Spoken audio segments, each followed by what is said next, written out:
The wind was sharp that morning, nipping at the edges of Emily's tattered hoodie as she sat on the cold pavement, her arms wrapped around her knees.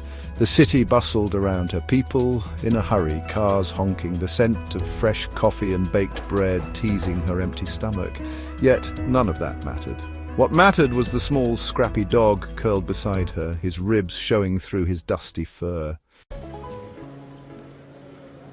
She had named him Rusty, though he was more dirty brown than red. Rusty had appeared out of nowhere a few weeks ago, skinny and alone, much like an orphan like her. From that day forward they had shared everything. What little food she could find, the warmth of an old blanket, and the comfort of knowing neither was truly alone. One afternoon, as Rusty sniffed hungrily at the air, his ears perked up. A well-dressed young man was walking past, holding a brown lunch bag. Before Emily could stop him, Rusty bolted, his small body colliding with the man's legs, sending him stumbling. In a flash, Rusty grabbed the bag in his mouth and dashed away. Hey, get back here! Rusty, no!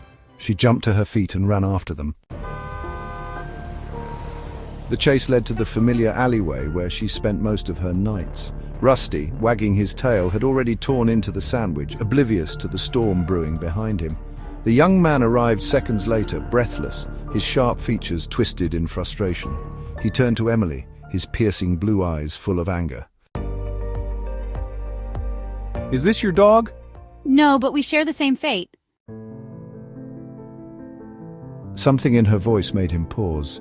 He finally took a good look at her, the dirt on her face, the oversized hoodie swallowing her frame, the sadness in her deep green eyes, and yet beneath the hardship, she was beautiful. The anger melted from his face, replaced by something softer. What's your name? Emily? I'm Daniel. I guess I can spare a lunch for him. And you. For the first time in a long time, Emily felt seen. Over the next few days, Daniel returned, bringing food, blankets, and eventually an offer she never expected. I own a small apartment not far from here. It's empty. You can stay there, if you'd like. Why are you helping me? Because sometimes kindness needs to be returned. Months passed. With Daniel's support, Emily got back on her feet. She found a job, new clothes, and a sense of dignity she'd almost forgotten. And Rusty, he went from a scrappy stray to a happy, well-fed pup with a warm bed of his own. One evening, as they stood on the balcony of Daniel's estate looking over the city lights, he turned to her, his expression tender. Emily, can you come with me to the vineyard tomorrow? I have something to tell you. Emily, I've wanted to ask you for a while now. Will you marry me?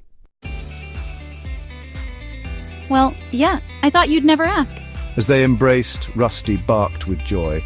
Emily realized that sometimes even the most lost souls could find home in the kindness of a stranger, the loyalty of a dog, and the unexpected magic of love.